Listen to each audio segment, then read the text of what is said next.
let's get to some serious shit now. Okay, enough memes, enough back and forth. Well, I guess the last meme I was going to show you is that Elon is still locked in, replying to my fucking stalker account. Asmongold has no love lost over Hasan losing grip of his bully influence on the online arena. Must be very awful for Hasan that he can't bully people out of having positions that he disagrees with. You had a good run. Must suck. Yeah, really sucks. Elon Musk hitting with the fucking smiling, crying emoji. The regression of political discourse continues, okay? The regression of political discourse fucking continues. That's crazy. This is the wealthiest person on the planet, and he is replying to my fucking stalker account on the social media platform that he owns, while also celebrating that the social media platform that he owns unironically has become a horrible place for back and forth and for politics. Like, richest man on earth replying to Twitch drama, 0 aura points, minus 1 million aura points. What is Asmongold even talking about? I don't know. I haven't even looked into it, but I suspect that if I were to speculate, it would most likely be that, like, these guys claim that liberals bullied them all the time, and now they're the bullies or something. Like, it's just like vengeance politics. Like, first you perceive yourself as a victim for having abhorrent opinions about things, and then once, like, those abhorrent political opinions become the norm in platforms like the ones that Elon Musk owns, where people basically wear their bigotry and their stupidity as a badge of courage, which is what my point was, then they say, well, back in the day, you used to bully us, and now the bullies are, it's the revenge of the nerds or something, which is so stupid. Just, And this is Hasan crying. Is this, you know what? Who cares? Let's move on. Yeah. This is just how, what is this? This is how Twitter and increasingly more online spaces feel nowadays. People are no longer able to feel shame and wear their bigotry and stupidity like a badge of honor. Yes, I understand. It must be very awful for Hasan that he can't bully people out of having positions that he disagrees with now. You know what's really funny about this? I never bullied Asmongold until he became this, like, right-wing demon. Or even when he had right-wing opinions, I was very charitable to him. And he was the one who has historically demanded that I get banned or maybe even go to fucking jail. You know what I mean? For my opinions. So I don't know where he fucking comes from with this, like, victimhood bullshit. People would yell at me all the time for not being more aggressive towards Asmongold.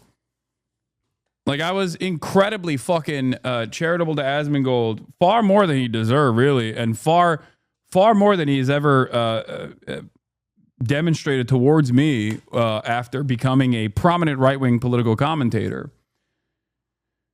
But it's, like, so strange because in the minds of his community, they operate as though they have this mentality that, like, I was the reason why he got banned or something. Like, they legitimately think I called for his ban, or at least I got him banned when he said the thing about Palestinians deserving genocide.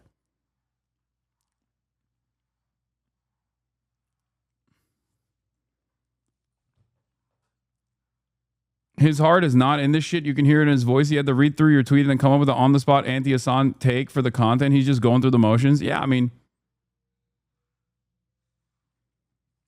it is what it is. Yeah, Bryce. Hey, listen, it was a good few years, right? You had a good run. But I think people are... Like, given my position as someone who's always been outside of the permissible commentary structure of mainstream media, I've never been Mr. Let's ban people, you know? Because I understand what goes around comes around. And I understand that, like, more often than not, someone like myself is probably in the crosshairs way faster than a right-wing person that is basically in line with the administration's agenda.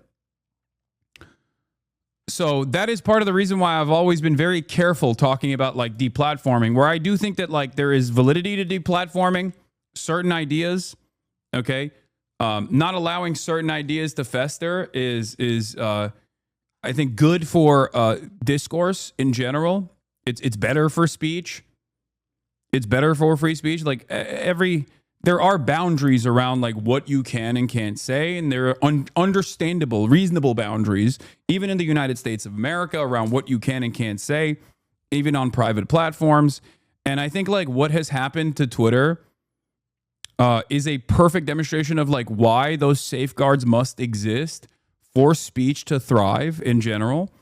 But of course, like for guys like this, they don't mind that shit at all. They love it because it's all about like dominating your opponent, dominating your political enemies.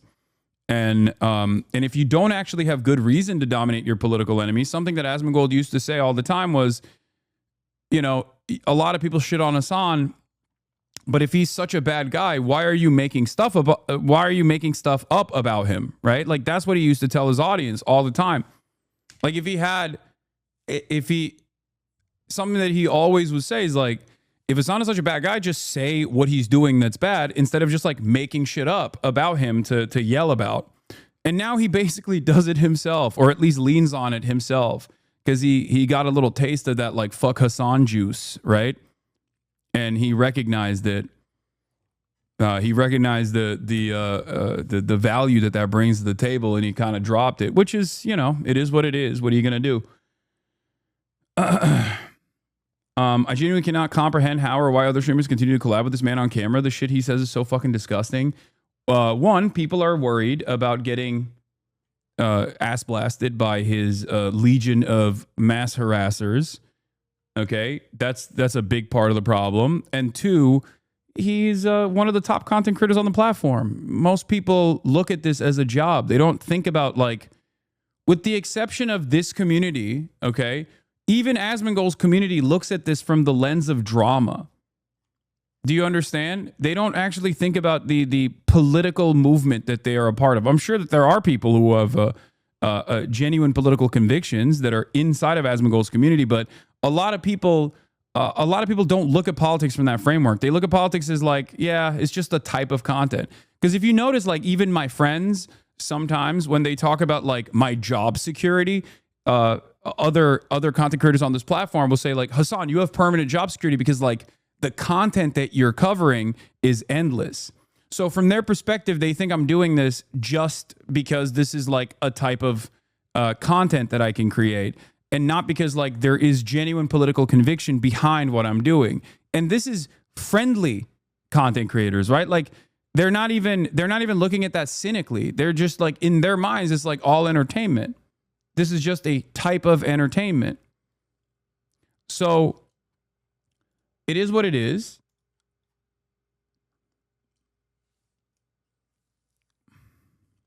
This is what Asmongold and his audience keep defending on the platform when they say all this, by the way. Yeah, keep pandering, long nose. We know what you are. Oh, shut the fuck up. They're all the same. Goose stepping, long nose pedos. Nah, it's Jews. You ever met a poor Jew? Ever met one without influence? Ever met one who didn't support the homeland? Yeah, it's just, it is. It's just the fucking, some of the grossest little freaks that feel emboldened.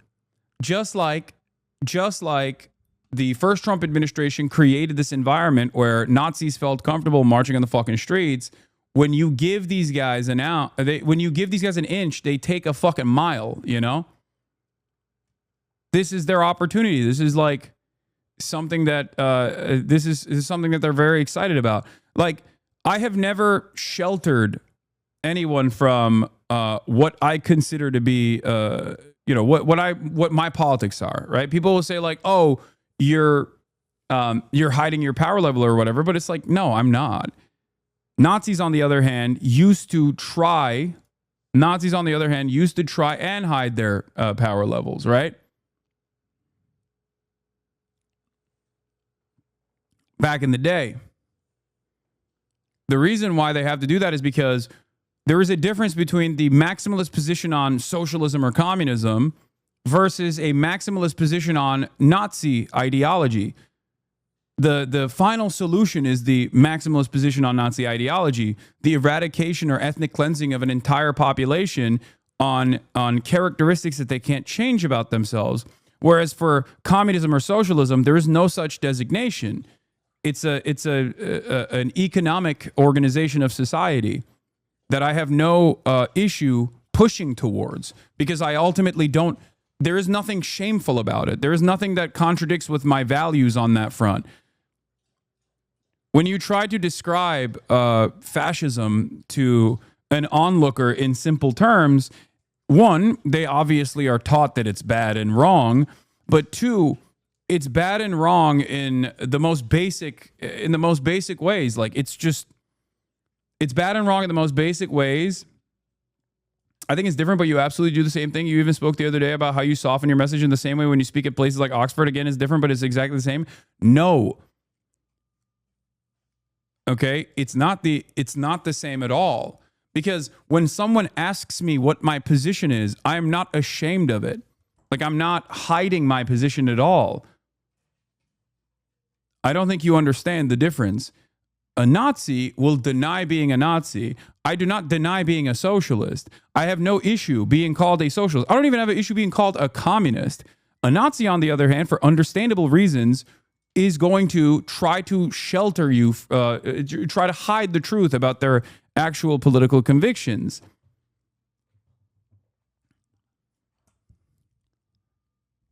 The reason why they try and hide it is because when you strip it of all of the aesthetics, the ideology comes down to a violent enforcement built around one ethnic identity or one religious identity, transcending above with notions of superiority over all other ethnic identities. That's not what communism is, and that's not what socialism is. So there is no reason to, there's no reason for me to like ever feel ashamed about my worldview at all. Whereas Nazis understand that when you try to describe your worldview in its most basic form, there's still a lot of pain and a lot of violence dished out for no real reason beyond fantasies of superiority, ethnic superiority. Because violence is obviously, if we're going to talk about like violence as a permanent construct in politics, like violence is at the heart of all politics. Who gets to do it? Who is victim to it? There are many different forms of violence, but I'm talking simply like why Nazis and why fascists do violence. It's untenable. It's completely unacceptable. And most people consider it to be inappropriate and wrong. There is a sense of shame associated with dishing out violence for fascist purpose.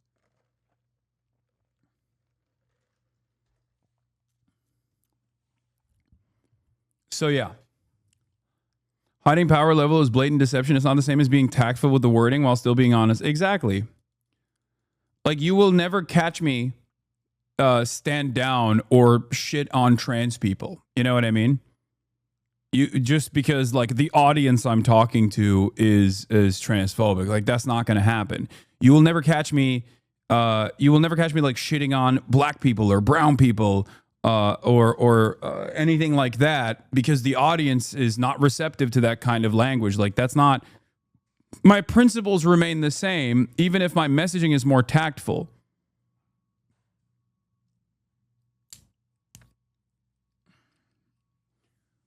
Whereas Nazis will actively deny that they're Nazis, and also will actively deny that they have racial purity politics, for example.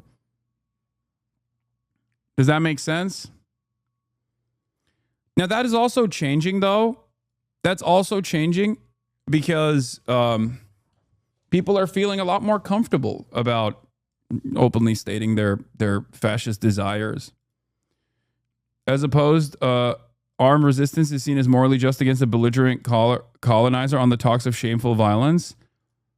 Yeah.